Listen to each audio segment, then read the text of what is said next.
Welcome. What is up, ladies and gentlemen? My name is Michael Flecha, and welcome to another special edition. This is the recap of last night's SmackDown, Super Smackdown Live. It was on the USA Network as well, a part of WWE Week on USA. And I must say, before I get into my review, I want us to give a big thank you to all the fans out there. Um, Monday night, you guys gave me my highest rating and highest view count in over a year. And for that, I truly appreciate you guys on YouTube and all of social media. It was an overwhelming feeling. I never thought I was going to see numbers like that. And you guys have always been the best fans in the world. I love you. Thank you for that. And hopefully we can do it again here tonight with this recap.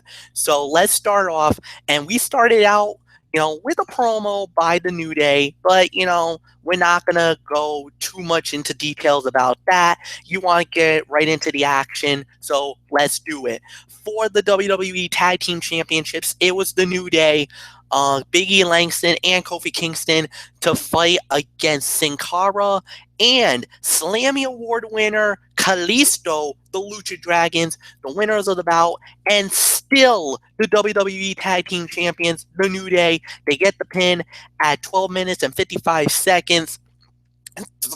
I got to give this between 3 and 3.25 stars. This was my second best fight of the night, and this was unbelievable. I really liked the body of work of the action. I thought it was very good. The pace was really very, very fast paced right at the very beginning. Then we did get a commercial break, and normally when you get a commercial break, sometimes it could hurt a match or benefit a match, depending how the ebb and flow of the fight goes. Well, it actually benefited. It actually made it better because once we got back from the commercial break, it really picked up the pace and I really felt the action. And I really loved that WWE made a conscious effort to really jumpstart this show, give us something to think about, and give us a big time bang for our buck. And it delivered in spades. I loved it. I thought this was a great match. And yes, Xavier Woods does get, he does have to get in and try to interfere because it looked like the Lucha Dragons were on the verge of winning the title. But, once Xavier Woods distracted Sin Cara, that gave him the opportunity to get caught into the big ending for the 1-2-3. Thus, they win the match and successfully defend the tag team titles. So the next fight in the night was the Dudley Boys, Ryback and Kane versus all members of the Wyatt family. The Wyatt family wins the match at 16 minutes and 10 seconds. Now, normally when you get a fight like this is normally a cool down fight. We talk about how cool down fights really break out. It gives the fans a chance to breathe and relax and say, this is going to be a little bit of a moment where you could just kick back and chill. And I really think it was more than a cool down fight. It kind of lagged a lot. So I can only give this about maybe 1.5 to 1.75 of a star because I really felt like the action was it kind of lagged in certain areas, and it really didn't give us the compass or the amazingness that I was kind of hoping for. And it kind of left me, I don't want to say a bitter taste in mouth because I don't want to say that, but it kind of left me wanting more. But then again, with the 8 men that they had, they definitely made us give us something that I thought could have been a little better. So we'll leave it at that. We'll go right into the next fight, which was the Usos versus 2 members of the League of Nations, Alberto Del Rio, the United States heavyweight champion, and, of course, the Bulgarian Brute Rusev. This was won by the League of Nations. Rusev and Del Rio wins it at 10 minutes and 30 seconds. Well, this definitely was a solid two-star fight. I really liked how this fight really turned out. It was definitely what we expected it. You know, you saw the interference. You knew people were going to interfere on the behalf of the League of Nations, and they did. Um, you got the double foot stomp that ended the fight, and they got the 1, 2, 3. Um, the only problem was it didn't give us that big payoff, you know, the heat or, you know, everything that came out of the fight. I kind of felt like it was solid. It was a solid match. I loved the tag team interaction. It definitely gives us, you know, it builds on that rivalry because right now you got, you know, 8 men going at it. You got Roman Reigns, Dean Ambrose, and of course the Usos, and you got the entire League of Nations going at it, and there's a nice little turf war going between these 8 men, and I loved how they're building one on top of another, and they actually build on it again on Tribute to the Troops, and I'm actually going to do a video of that in a little while. I don't know when, but I'll do it sometime tonight. If I don't do it, maybe early tomorrow.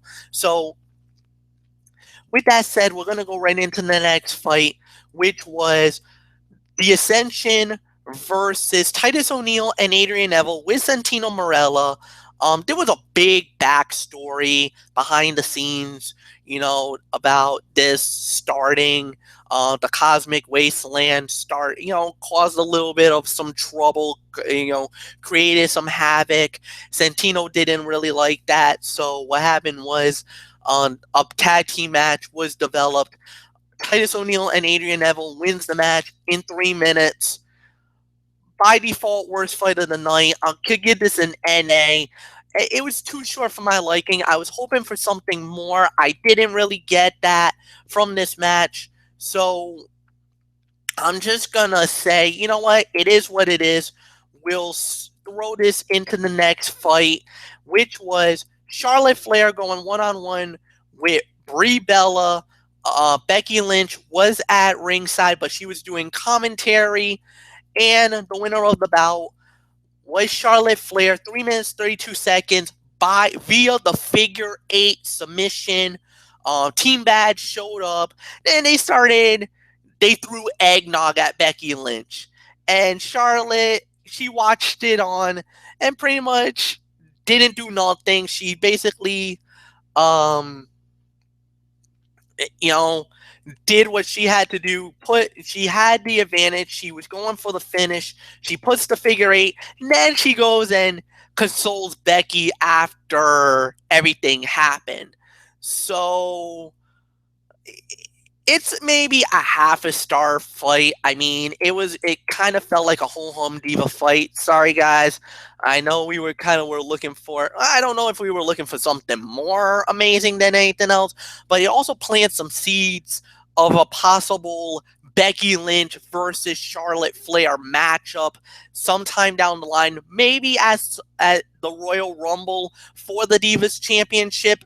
We'll wait and see what happens there. So we'll go right into the main event of the evening, which was a triple threat match for the Intercontinental Heavyweight Championship. The champion, Dean Ambrose, puts the title on the line against Kevin Owens and Dolph Ziggler, the winner of the bout, and still the Intercontinental Heavyweight Champion, Dean Ambrose, he wins it via Dirty Deeds at 13 minutes and 30 seconds.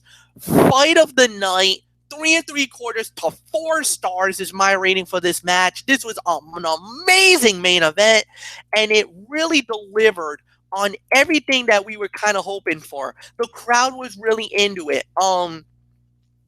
All the guys looked really good.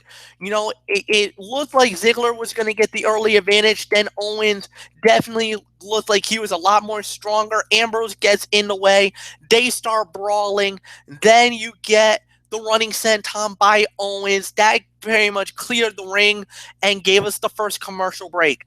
Then, once we got back into it, all chaos just breaks loose. Everybody looked really good. The finish was really epic, and I really loved how they mirrored everything, gave us a great ending to a match. It looked like Owens was going to win the title. Then it looked like Ziggler was going to get the belt. And at the end, Ziggler gets a close two. He sets him up for the super kick. Ambrose counters. Then Ziggler super kicks Owens out of the way. Ambrose locks in Dirty Deeds, drops Ziggler on his head, gets the 1, 2, 3. It was an amazing, amazing match. Great action, good intensity. Everybody was involved. The crowd was into it. A great way to end a Super Smackdown event.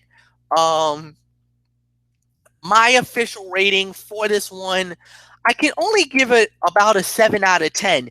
And the reason why is because, yes, the fight of the night was definitely the Intercontinental Championship match, the triple threat. I gave it 3.5 to 4 stars. After that, the second best fight of the night was the tag team title fight, in my eyes. Third best fight of the night, I can probably say with certainty, was the Usos versus the League of Nations. Then you got, the Wyatts, the 8-man tag, which was the Dudley Boys, Ryback, and Kane. And then, of course, you had the NA fight, and actually then it was the Diva fight, and then the worst fight of the night by default was the tag team match, the Ascension versus Titus O'Neil and Adrian Neville. You had some good action for most of the night. There was a couple of clunky fights that kind of left us thinking it could have been a lot more better. But at the end of the day, it was solid for what it was worth, and I truly enjoyed the action, to say the very least. And I want to thank you guys as always. So stick around. I might have an NXT video coming up very momentarily, very soon. And then, of course, I'll do a special video about tribute to the troops. So thank you for this. Like it. Leave a comment at the bottom. Please share this with everybody in social media. If it's through Twitter, Facebook, Google, whatever. If you got any type of media, please share this with you guys. I appreciate everything you do. Please, let's hope we can break some more records. Maybe this becomes the biggest video of the year. Who knows? But until then, I'll see you very soon. I'm Mike Flecha. You know the routine, everybody. How's the hand pounds? I am out. We'll see you very soon. So long for now.